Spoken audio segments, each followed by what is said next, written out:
Have you ever wondered what happens when a mysterious gunslinger strolls into a town ruled by outlaws and fear? In this gripping Western saga, Warren Colt arrives in Claywood Gulch, unknowingly stepping into a powder keg of corruption run by Alaric Langford and his brutal enforcers, the Laker brothers. Little do they suspect that Colt's gun hand is quicker than a rattlesnake's strike, and his sense of justice sharper than any edge in the territory. Caught between a desperate citizenry and mercenaries loyal to gold, Colt must decide whether to escape the looming danger or stand and fight for a place he barely knows. Curious how one man's iron will and lightning reflexes can tip the scales in a lawless town? Dive into the full story and witness a clash that will shake Claywood Gulch to its core. Subscribe to our channel for more riveting tales of cowboys, duels, and the unbreakable spirit of the Old West. There's always another story on the frontier, so keep your eyes peeled for our next frontier adventure. A lone rider appeared from the shimmering haze of the Nevada desert, heading straight for the thriving mining settlement known as Claywood Gulch. The heat and dust made the air dance in waves, but the darkly clad figure pressed on, his lean silhouette etched against the glaring sun. Soon, townsfolk, mostly miners, traveling merchants, and a few ranchers, ceased their daily tasks to study this newcomer with a wary silence. The man's long black duster flapped in a hot gust, giving glimpses of a powerful stride. As he passed beneath the crooked wooden sign that read Claywood Gulch, the traveler's gaze swept the main street, taking in peeling storefronts, half-drunk cowboys, and wagons creaking under the weight of supplies. No one knew his name yet, but soon he would upend their entire world. He guided his mottled gray horse alongside the walkway in front of the Starlit Spur, the largest saloon in town. Three rough-looking types, identifiable by matching black bandanas, paused their card game beneath the saloon awning.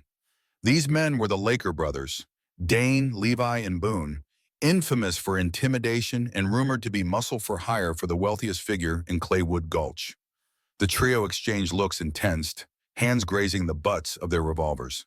Their target, however, seemed uninterested. He swung off his horse with an effortless motion, tied the reins at the hitching post, and strode through the bat-wing doors of the saloon. A hush crept over the interior as he approached the bar. The saloon's owner, Red Billings, was wiping glasses with a rag that had seen better days. He paused mid-swipe, suspicion weighing on his broad features. The new arrival calmly asked for a whiskey, ignoring the curious, half-fearful stares of patrons hunched over small tables. Billings obliged with a dusty bottle and an even dustier glass, a subtle insult to let the stranger know he wasn't exactly welcome.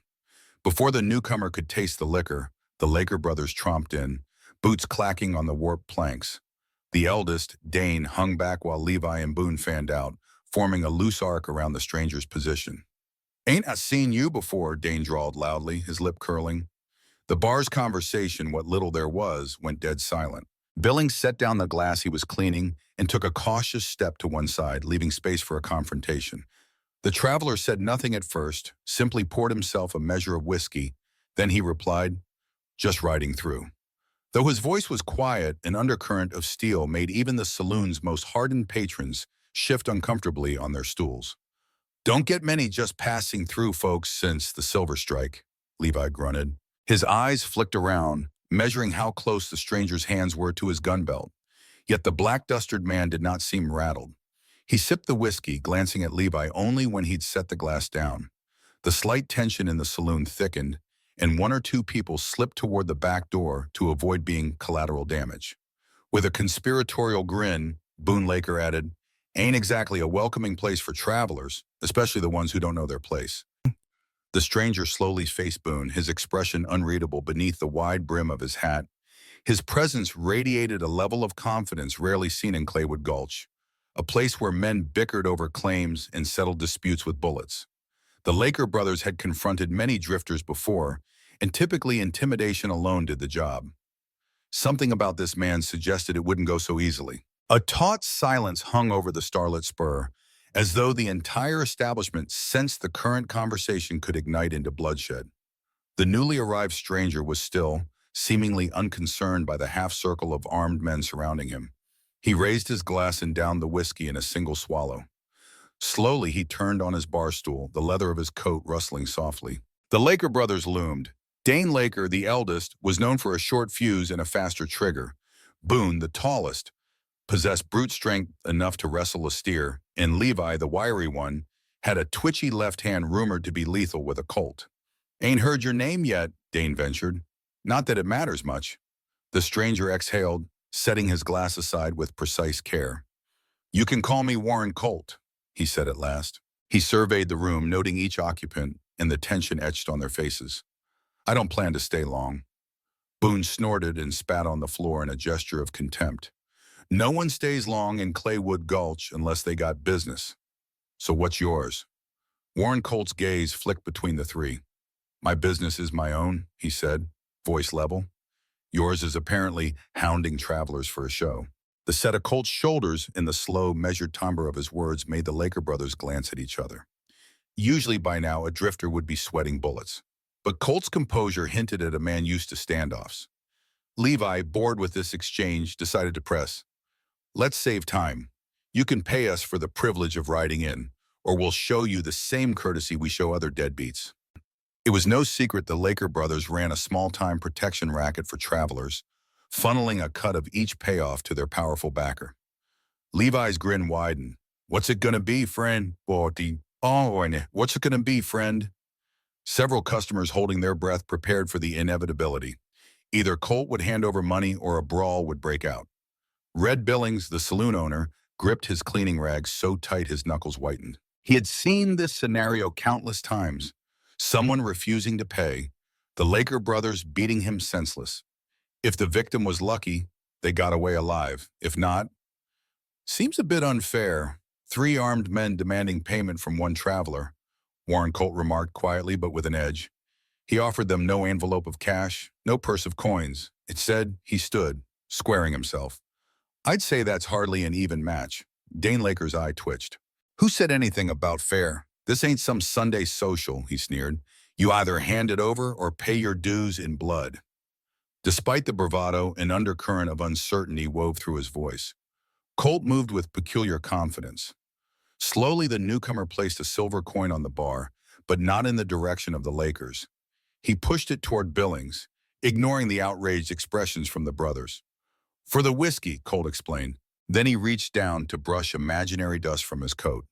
"And a bit of advice for you three," he added, turning his head just enough to glance in their way. "Sometimes it's wiser to back off than to test the wrong man." The crowd tensed, waiting for the Lakers to erupt. Boone curled his fingers, ready to draw. Levi's grin faltered. Dane's nostrils flared. In that single breath of a moment, every soul in the starlit spur knew a spark could flame into gunfire at the slightest provocation. Dane Laker's fingers twitched near his revolver, fury written across his hardened features.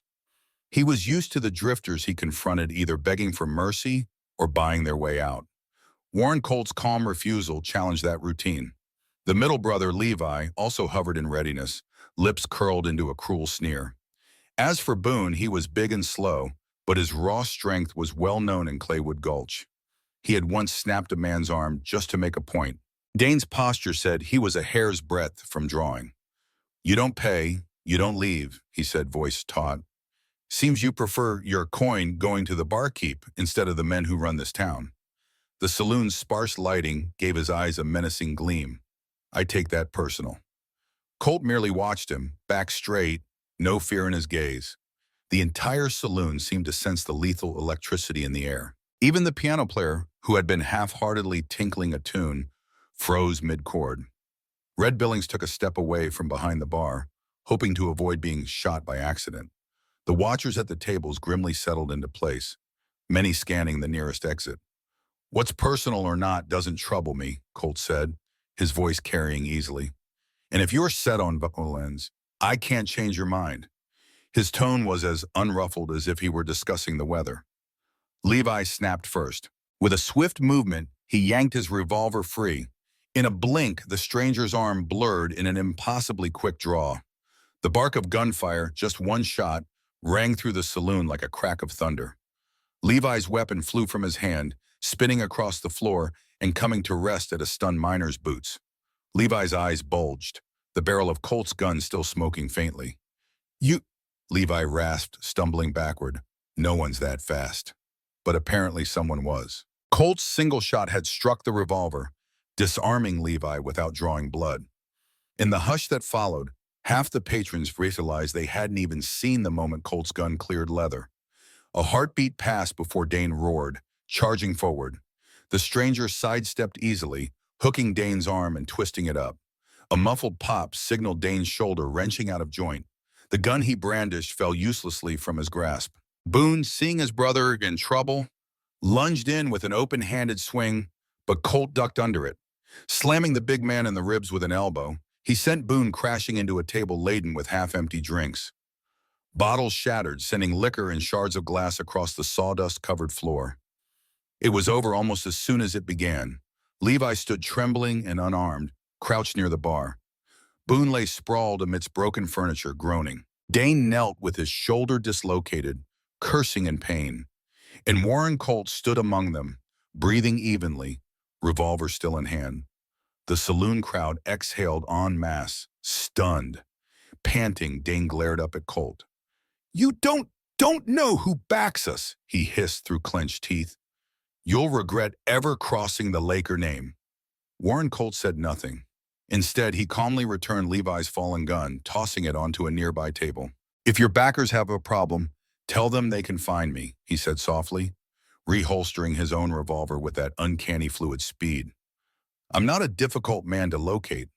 He paused, letting the stillness highlight the humiliating defeat of the three men who, minutes earlier, had considered themselves unstoppable. Then quietly, Colt added, "Try not to pick on strangers who aren't looking for a fight. You might end up with more than you bargained for." With that, he stepped over the debris and left the starlit spur, heading for the small stairway that led to the lodging rooms overhead. The onlookers exchanged glances. A hush draped the saloon, broken only by Dane's low groan and the squeak of a chair as Red Billings straightened up. Half a minute later, conversation resumed in scattered whispers. No one in Claywood Gulch had ever seen reflexes like that. And if they had, they'd never seen them used with such precise restraint. Even Billings muttered, "That man moves like a hawk." Night fell swiftly over Claywood Gulch. Warm lantern light glimmered from the saloon's windows, pooling on the rutted street. Elsewhere, battered signboards squeaked on rusted hinges, and the wind carried the scent of sagebrush and the faint tang of metal ore. In an upstairs room at the starlit spur, Warren Colt sat at a small wooden table, meticulously stripping and cleaning his revolver. The day's events weighed on him. Although he dispatched the Laker brothers handily, he knew well that humiliating them meant trouble. Men of their ilk seldom accepted defeat without scheming retribution. Below, in the saloon's main room, the evening's clientele was larger. Thirsty miners who had clocked out of their shifts, gambling sharpers looking for a quick buck, and occasional travelers passing through. Behind the bar, Red Billings served drinks while his wife, Nora Billings, collected empty mugs and plates. One figure, however, drew more attention than any, a bearded prospector called Tiny Monroe, ironically nicknamed for his short stature. Tiny had lived in Claywood Gulch longer than most, and he often served as a de facto historian of the town's darker side. With the day's drama fresh in their minds, a group of curious folk pressed Tiny Monroe for stories. Sipping his whiskey, he let out a grave sigh. "This ain't the first time we've seen a quick shooting stranger," Tiny explained. "5 years back, we had a lawman, Sheriff Granton, who was determined to clean this place up." He paused, eyes drifting to an unremarkable spot near the bar. "They found him strung up in that corner. Some folks say he was tortured for days first." The mention of the deceased sheriff sent a ripple of unease through those listening. Nora Billings clenched her jaw and hurried off to serve another table, unwilling to relive the memory that haunted many in Claywood Gulch. Rumor held that Sheriff Granton had confronted the same forces controlling the Laker brothers, but paid the ultimate price. Tiny Monroe's voice dropped. "He had a deputy, too, fella named Carlton Fitch. One day, Fitch just vanished right after Granton was killed.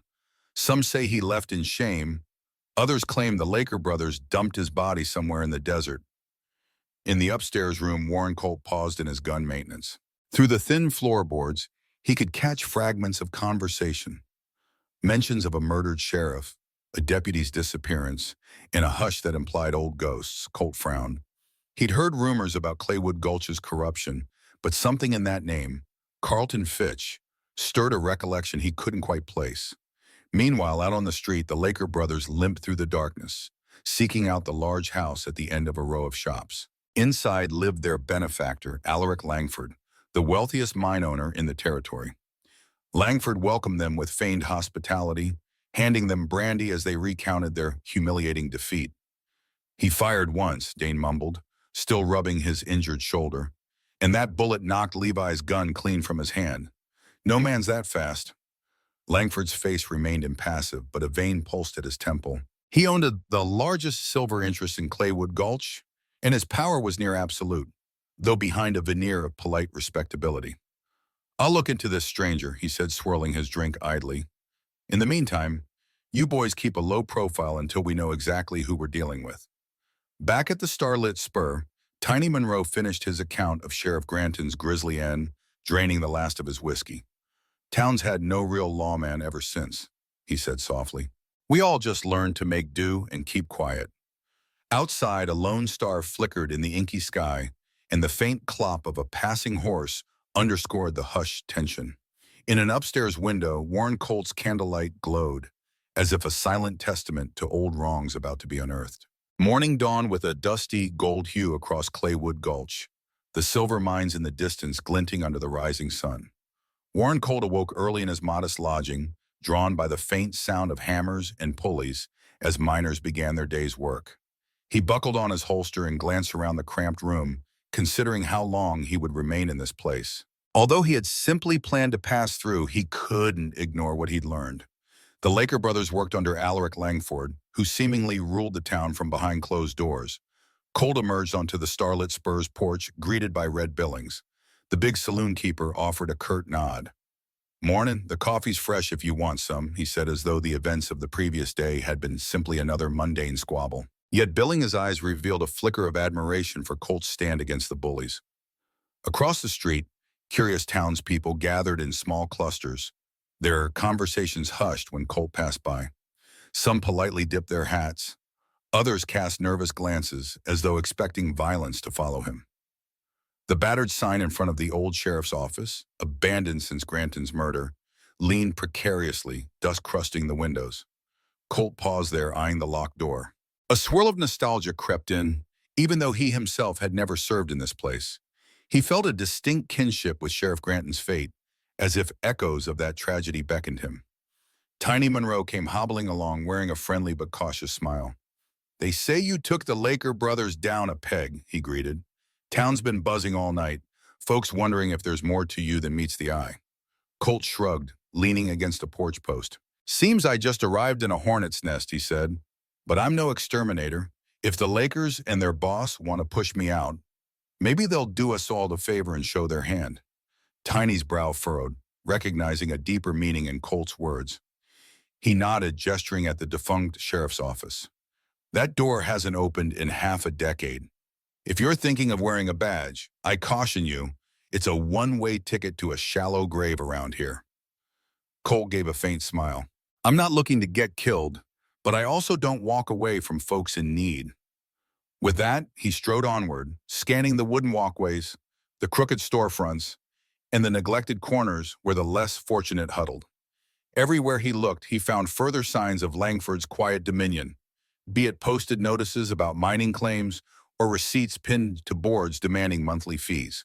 An unassuming presence emerged from a hardware store, a lean man in his 30s with ink-stained hands and a weary expression.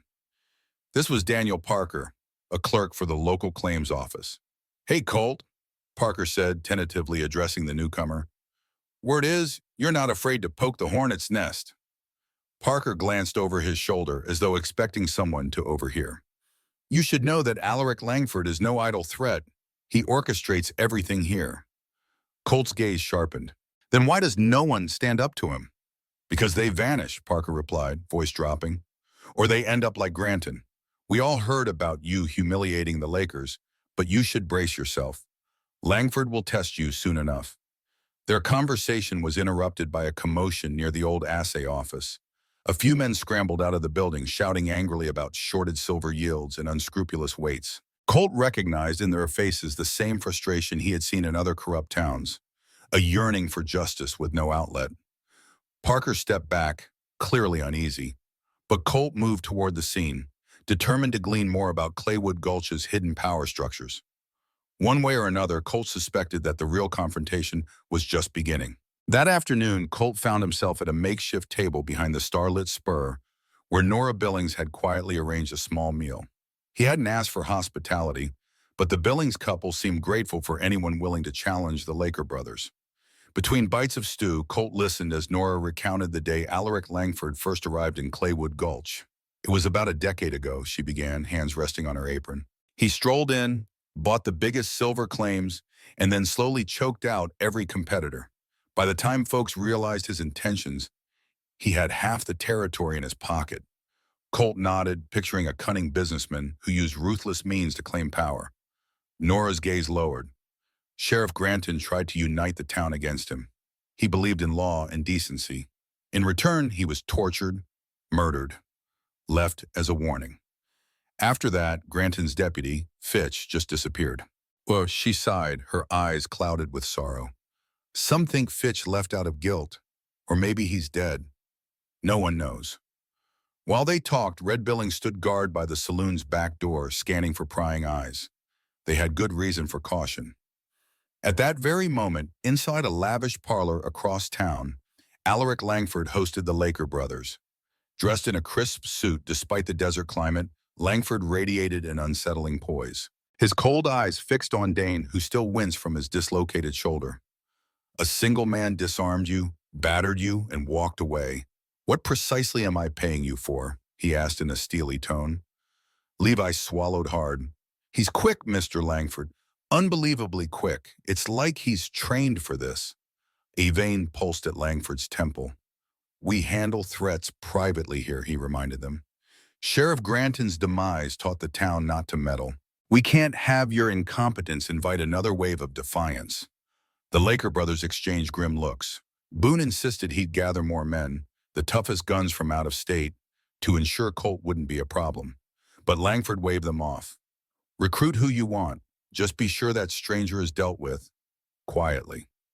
Across Claywood Gulch, Colt finished his meal and thanked Nora. Leaving the saloon's rear area, he stepped onto a side street where he unexpectedly ran into Tiny Monroe. The diminutive historian motioned him aside. I heard a rumor, Colt.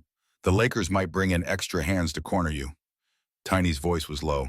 They're also sniffing around about your past. Nobody around here has speed like that without a story behind it. Colt's lips tightened.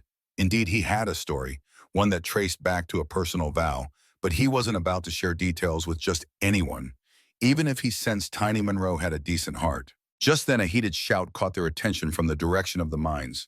A half-dozen workers emerged, each spattered with dust and flecks of ore, furiously yelling about withheld pay.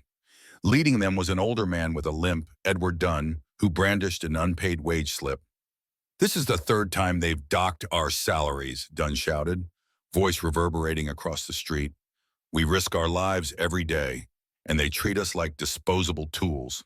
A cluster of onlookers formed, including some of the same men Colt had witnessed earlier.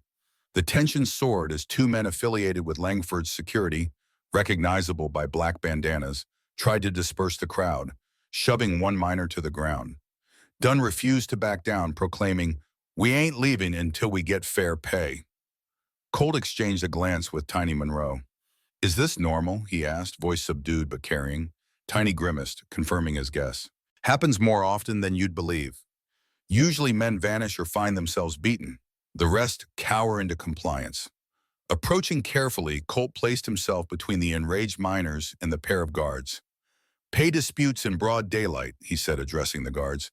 Isn't there a civil way to handle this? The guards, taken aback by Colt's sudden appearance, lifted their fists. One was about to argue when a flash of recognition lit in his eyes. This was the same man who humiliated the Lakers. The guards stepped back, albeit grudgingly. To Dunn and his fellow miners, Colt said, "Gather what evidence you have. Let's put this all on record."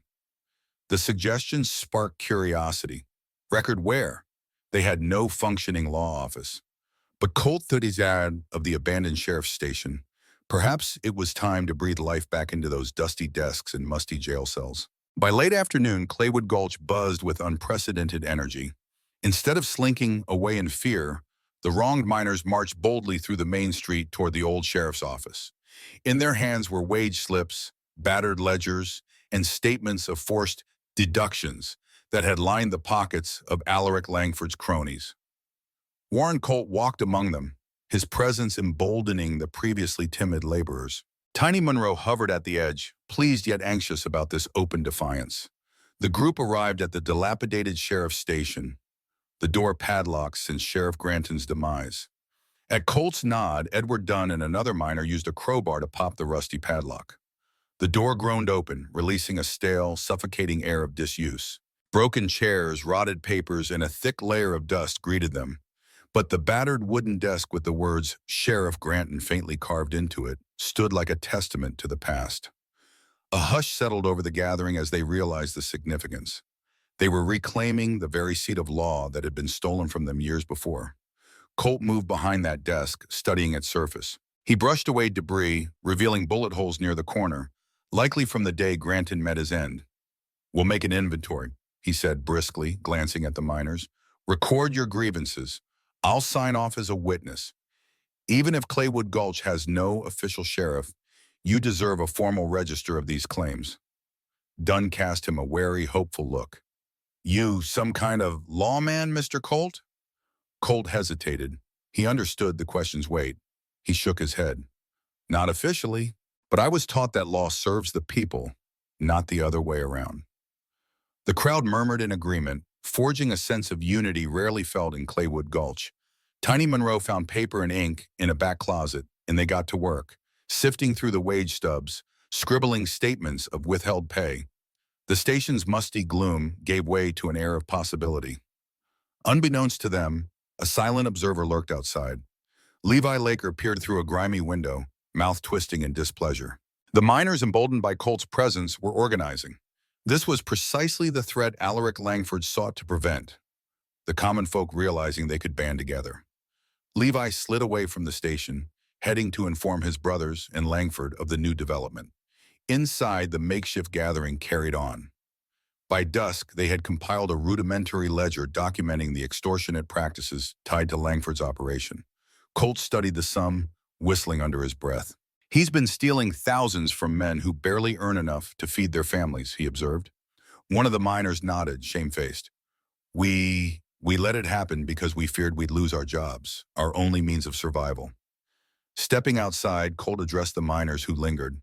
"I'll keep these records safe. But remember, it's not enough to write down crimes. We must stand as one if we expect real change. If you give in to fear, again, all this is for nothing." A flicker of resolve glinted in their eyes. Even Edward Dunn, who had initially displayed anger more than hope, nodded. "We'll do our part, Mr. Colt." As they dispersed, a small knot of them headed for the saloon, determined to share this news with others. Night fell, cool desert air sweeping over the town. Colt stood alone for a moment by the door, scanning the darkening street. In the gloom, a shape moved behind a distant barrel, a hint of a watching presence. Colt's instincts flared. He drifted a hand near his holster, but the figure slipped away into an alley. Another spy? Another threat? Inside the station, Tiny Monroe approached, freshly lit lantern in hand. "You've stirred a hornet's nest, Colt," he said quietly. "What's next?" Warren Colt's lips hardened. "Next, we see who tries to smash the nest first." True to Colt's warning, Alaric Langford responded swiftly. By morning, a half-dozen heavily armed riders rode into Claywood Gulch, each one a grim-faced mercenary. They parked themselves in front of the Laker brothers' usual haunt, the chipped facade of the Grey Rock Inn, then headed inside.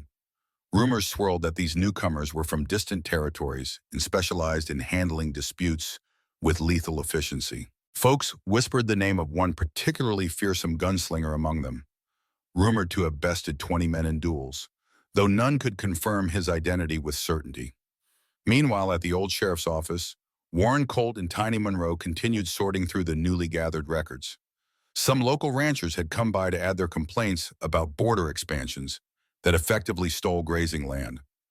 Others submitted testimonies of forced bribes. The volume of evidence swelled daily, hinting at the scale of Langford's corruption. Standing amid piles of letters and statements, Colt's mind flickered back to an earlier time when lawless power had run rampant in another corner of the West. He felt an uneasy parallel. Their morning work was interrupted by an unexpected visit from Daniel Parker, the soft-spoken claims clerk. Breathless from hurrying, Parker leaned against the doorframe, glancing around the room. "Colt," he wheezed. "Langford's men are organizing. It's rumored they plan to raid this place, burn every record you've compiled, and be done with all this talk of justice." He took off his hat, wiping sweat from his brow. "You can't fight them all alone." Colt looked at Parker, then at Tiny Monroe. "We won't be alone," he said calmly. "Spread word to anyone who stands for fairness. Have them gather here by sundown." Parker nodded, relieved there was a plan. But his departure left a shadow of worry. Colt and Tiny both recognized that even if they had a dozen volunteers, matching armed mercenaries was a gamble. That shadow deepened when they heard the Laker brothers were meeting with those hired guns inside the Grey Rock Inn, likely finalizing an assault. Despite the looming threat, Claywood Gulch's mood teetered between fear and newfound courage. In the street, miners who once averted their eyes now offered quick words of thanks to Colt. Ranchers started posting guards at their land boundaries.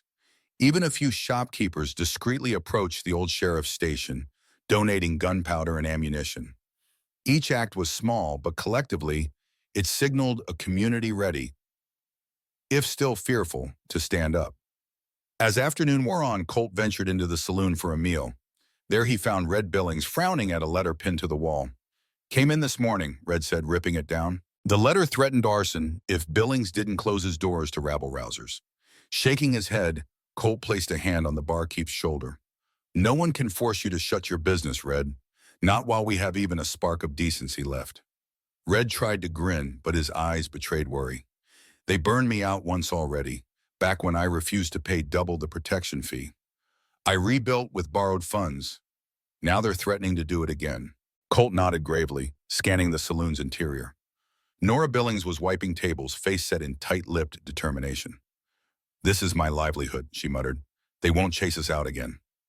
Around supper time, folk began drifting toward the old sheriff's office, miners, ranchers, and a handful of wives supporting them. Tiny Monroe had turned what used to be a holding cell into a storeroom for the incriminating records. A battered chalkboard listed the number of volunteer fighters who had pledged themselves to stand. The list was short, but they had convictions the Laker brothers' hired guns lacked. Suddenly, outside, someone spotted a swirl of dust near the western approach. A group of riders was assembling. Armed men, presumably. Tension spiked like a lightning strike across the dusty boardwalks. Windows slammed shut, shutters drawn. Each side braced for conflict. Tiny Monroe looked at Colt, expression tense. "It's about to happen, isn't it?" Colt's gaze never wavered, though he knew the violence likely to come. "Yes," he replied quietly, strapping on his revolver. "But Claywood Gulch deserves a chance to be free of this tyranny. Let them come and we'll show them law can still matter here." Dusk settled in a wash of blood-orange sky, and the main street of Claywood Gulch resembled a stage set for a final showdown. Mercenaries clad in dust-caked leathers moved into positions under the watchful eyes of the Laker brothers. Meanwhile, at the old sheriff's station, a small contingent of townsfolk prepared for the onslaught. Warren Colt stood out front, flanked by Edward Dunn on one side and Tiny Monroe on the other. Dunn grasped an old rifle with unsteady hands, while Tiny clutched a sawed-off shotgun, his short frame almost hidden by it. At the opposite end of the street, the Laker brothers formed their line, guns ready. Dane Laker, though injured, still managed to fix Colt with a baleful glare. The mercenaries spread out, covering vantage points from the rooftops. Alaric Langford hovered near a black carriage behind them, a cane in hand, surveying the proceedings with cold detachment. He clearly believed he had all the advantage: more men, more guns, a stranglehold on the entire economy of Claywood Gulch. In his mind, these rebels had no chance. Between the two sides lay about 50 yards of dirt and dust, illuminated by the setting sun. A breathless hush conquered the town as the standoff hardened. Daniel Parker, crouched near a watering trough, called out, "Stop this, Laker! You have no right to tear the place apart. We have a record of all your crimes." The attempt at negotiation drew only a sneer from Levi Laker. "You have some old papers. We got bullets. Let's see which wins." Warren Colt stepped forward a single pace, dust swirling around his boots. He addressed Langford directly, voice carrying in the hush. Stealing, beating, killing, your reign ends here. The chilled calm in Colt's tone made it clear he neither bluffed nor enjoyed what was about to happen. He rested his palm near the butt of his revolver. We have evidence enough to put you away. Langford's cane thumped against the ground. Evidence is worthless if it's burned, he retorted, nodding at his men. Now, gentlemen, earn your pay. No further parley was attempted. A gunshot cracked the silence. Tiny Monroe fired first at a mercenary creeping along a rooftop, forcing him to duck. That single shot ignited a barrage of gunfire on both sides. Bullets kicked up dust, shattered boards, and ricocheted off the wagon wheels. The townsfolk used barrels and crates for cover, returning fire with a determination stoked by desperation. Edward Dunn advanced awkwardly, firing shots that barked across the street, clipping the shoulder of a bandit who cried out and toppled behind a hitching post. Chaos seized Claywood Gulch. The clang of ricochets echoed alongside the shout of orders and the groans of the injured. In the midst of it all, Colt moved like a shadow, firing methodically. Twice, he disarmed an opponent without delivering a fatal blow, showcasing that uncanny precision. On seeing Colt's lethal skill, some mercenaries faltered. They had signed up for easy money, not facing a gunslinger who could pick them off with a flick of the wrist. The Laker brothers, meanwhile, realized their men were pinned. Boone roared in frustration, stepping forward with guns blazing.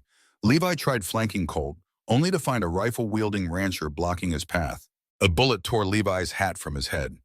Panic etched itself into his face. They were not winning as easily as they had expected. Langford, removed from the immediate line of fire, cursed under his breath. Plan after plan had hinged on crushing resistance in one swift strike, yet the townsfolk were fighting back effectively. The presence of a gunman of Colt's caliber had emboldened them. For each advantage Langford thought he had, Colt and the newly unified citizens countered with raw, desperate resolve. Warren Colt ducked behind a broken wagon, reloading swiftly. Tiny Monroe, panting heavily, joined him. "We're holding. Barely," Tiny gasped. Colt nodded, feeling the gun's heat in his hands. "Keep pressure. They might break if we show no sign of giving in." The conflict raged on, shattering the hush of twilight with an orchestra of gunfire. The battle for Claywood Gulch reached a crescendo beneath the fading light. Colt's side exploited every advantage, knowledge of each doorway, side alley, and vantage point. Townsfolk who had once cowered in fear emerged with rifles and shotguns. From the second-floor windows, ranchers provided covering fire, forcing mercenaries to keep their heads low. Each shot echoed down the dusty street, while spent shell casings rattled across weathered boards. Hearts pounded, and the acrid smell of gunpowder hung like a cloud. Amid the chaos, Dane Laker spotted an opening to flank the old sheriff's station. Snarling at Levi to follow, he sprinted behind a row of crates, intending to slip through a back alley. Yet Edward Dunn and a pair of miners were waiting there, brandishing weapons and blocking any path of retreat. Trapped, the Laker brothers exchanged an uncertain glance. This was not the docile town they had terrorized a mere few days before. The people had awakened, and the Lakers realized they might be fighting a lost cause. Up the street, a wounded mercenary crawled, leaving a streak of blood, only to be yanked to safety by Daniel Parker. Parker, though untrained in battle, refused to let a man die in the dirt, no matter his allegiance. Such compassion stung the remaining mercenaries, many of whom were rethinking the morality of fighting for a man like Langford. Some began backing away, dropping their guns in surrender, while others continued a futile firefight to satisfy their employer's coin. Langford himself grew incensed upon realizing the tide had turned. "You worthless dogs!" he shouted from behind a shattered wagon, cane in one hand and a snub-nosed pistol in the other. "Press forward!" But fewer men obeyed. Over half his recruits lay injured or pinned, and the Laker brothers were nearly surrounded. In desperation, Langford leveled his pistol at a group of volunteers crouched near the old station. Before he could pull the trigger, a shot rang out from across the street. The bullet struck his gun, jerking it from his hand. The force sent him reeling. Slowly, Warren Colt emerged from behind a damaged trough, revolver smoking. He marched forward, wearing a look of grim resolve. "This ends now," Langford declared, voice carrying through the smoldering chaos. "Surrender or face the consequences." Langford, clutching his numb hand, glared defiantly, though his bravado seemed to drain. Another mercenary tried to raise a rifle, but the butt of Edward Dunn's shotgun smashed across the man's face, dropping him instantly. Realizing their employer had lost all command, the mercenaries still on their feet began discarding their weapons. Panic contorted their expressions. No bounty or wage was worth a bullet from Colt's unstoppable aim or the fury of a united town. Dane, Levi, and Boone Laker, shoulders sagging, tossed their guns to the ground. For the first time in years, the Laker brothers wore a look of genuine fear, corners of their mouths tight with regret. A hush hovered over the thoroughfare, broken only by the ragged breath of the wounded and the fading echo of gunshots. We surrender, Levi croaked, raising his hands. Dane was silent, a shadow of resentment in his eyes, but no desire to continue a hopeless fight. Boone lowered himself onto a crate, burying his face in his dirt-caked palms. Langford stood trembling, lips pressed, thin. You've ruined everything, he spat, aiming his anger at Colt. Claywood Gulch needed the income, needed the structure I provided. Without me, this place will rot. The faint trembling in his voice betrayed deeper fear. A wave of relief, however, rippled among the crowd. Miners, ranchers, storekeepers inched forward, forming a ring around the now prone tyrant and his underlings. Tiny Monroe exhaled, stepping beside Colt. You've done it, he breathed, hardly believing the outcome. You ended their stranglehold on this town. Yet Colt wasn't smiling. The memory of the fallen Sheriff Granton loomed in his mind. That man had died for attempting exactly this feat. Now Colt carried the final steps to completion. The cost in blood spilled across the dirt reminded him that triumph often demanded a brutal toll. Stepping over the scattered firearms, Colt met Langford's eye. Claywood Gulch will decide its own future. We'll rebuild on honesty, not extortion, he stated, voice taut with conviction. Then he gestured to Parker and the volunteers. Secure them. We'll need statements and confessions for any traveling judge or law writer that passes. They'll face real justice at last. And thus ended the tyranny that had plagued Claywood Gulch. Townsfolk hurried to help the wounded, gather the scattered weapons, and extinguish small fires smoldering in shops. With the last vestiges of daylight slipping away, an exhausted hush settled in. Nora Billings quietly brought out water and bandages, while Red Billings nodded to Colt. The good people, once silent, cheered through tears. Warren Colt holstered his revolver, scanning the battered town. For now, the fight was won. Tomorrow, they would pick up the pieces and face the challenge of self-governance without overshadowing corruption. But for once, Claywood Gulch had something it lacked for years: hope. In the aftermath, Claywood Gulch stood as proof that even the darkest corners of the frontier could find redemption. With Alaric Langford deposed and the Laker brothers surrendering, the once oppressed townsfolk took charge of rebuilding their home. Warren Colt, whose speed and fortitude lit the spark of revolution, chose not to linger. He handed over the compiled evidence, urged the citizens to protect one another, and rode out before sunrise. Where he headed, no one knew, but stories whispered of a lone figure continuing his quest to stamp out injustice wherever it thrived. And so, Claywood Gulch carried on without fear, forging a new path through unity and resolve. People marveled at the memory of the silent stranger who could outdraw the best of them and still aim only for what was right. Now it's your turn. What do you think of the showdown that transformed an entire town? Share your thoughts in the comments, and let's keep this Western spirit riding on.